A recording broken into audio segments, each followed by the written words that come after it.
내가 초등학생이던 80년대 무렵 이야기다. 친구 A,B와 함께 천체 관측을 하게 되었다.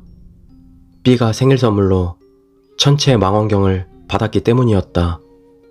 나와 A네 집은 주택가였고 B네 집은 약간 떨어진 외곽에 있었지만 집들에서는 영 보이지가 않았다. 결국 B네 집 근처 신사에서 천체 관측을 하기로 했다.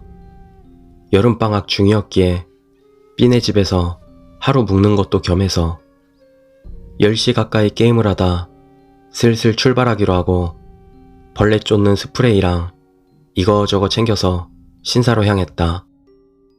경내에 들어서자 벌레 우는 소리만 약간 들릴 뿐 조용했다.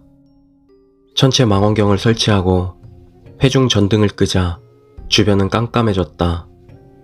처음에는 별자리 이름도 알아보고 이것저것 시끌벅적하게 놀았지만 점점 질리기 시작했다.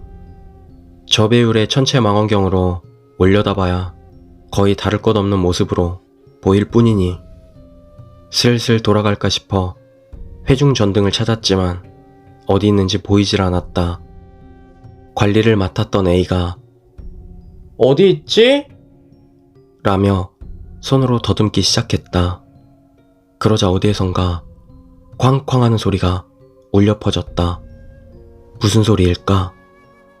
A가 울 것 같은 얼굴을 하고 필사적으로 주변을 찾는 사이 나와 B는 그 소리가 신경 쓰여 소리가 들려오는 신사 구석으로 향했다. 우리는 신사 앞 기둥문을 나와 왼편 광장에서 천체 관측을 하고 있었다. 소리는 오른편에서 들려오고 있었다. 소리가 나는 쪽에서는 불빛이 보였다. 멀리서 봐도 무엇인지 눈에 들어왔다. 소복을 입은 사람이었다. 나는 축시의 참배가 뭔지 알고 있었기에 초조해졌다. 축시의 참배는 오전 1시부터 오전 3시경에 신사의 신목에 미워하는 상대를 본뜬 집으로 만든 저주 인형을 매일 밤 대못으로 박는 의식이다. B는 잘 몰랐던지 "저거 뭐야?" 라고 물어왔다. 소리를 지르고 싶은 걸 겨우 참아가며 위험한 것 같다고 돌아가자고 B에게 말하려던 순간 뒤에서 A가 "야! 회중전등 찾았다!" 라고 소리치며 회중전등 불빛을 빙빙 돌리며 우리 쪽으로 달려왔다. 쾅쾅 하는 소리가 멈췄다. 들켰다. 이제 끝이구나 싶었다. "도망치자!" 내가 소리치자 A와 B는 당황한 듯 멍하니 있었다. 하지만 내가 죽어라 달리는 걸 보고 당황했는지 A는 울면서 나를 따라왔다. 그러나 B는 "천체 망원경!" 이라고 말하고는 광장 쪽으로 가버렸다. 기둥문을 지나 계단을 내려와 주차장까지 도망친 우리는 B를 기다렸다. 1분 정도 기다렸지만 B는 오지 않았다. 어떻게 해야 할지 A에게 물었지만 애시당초 A는 뭐가 뭔지도 모르고 나를 따라온 것뿐이라 별 의견이 없었다. 돌아가서 B의 부모님에게 말해야 할지 우리 부모님한테 말해야 할지 고민하고 있는데 계단 위에서 불빛이 내려오기 시작했다. B가 천체 망원경을 든 채 울면서 내려오고 있었다. 그 뒤에는 손에 촛불을 든 소복 입은 여자가 있었다. 도망치고 싶은 마음을 참아가며 B의 이름을 불렀다. 하지만 흐느껴 오는 B에게서 대답은 없었다. A가 회중전등으로 비춰보니 B는 여기저기 상처를 입고 있었다.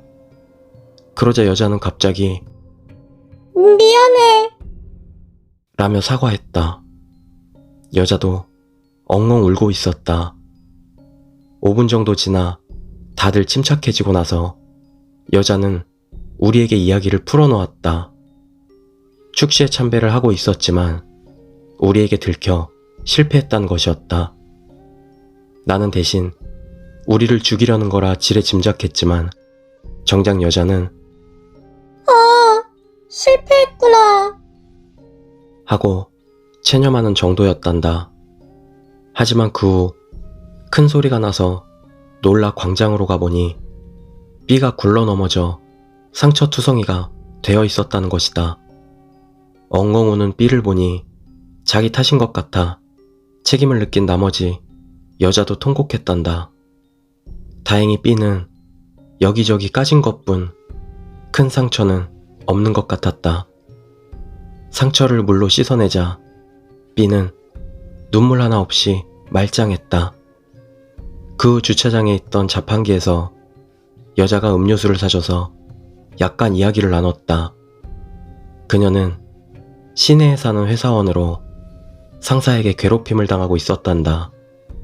그래서 그 상사를 저주할 마음으로 축시에 참배를 했던 것이었다.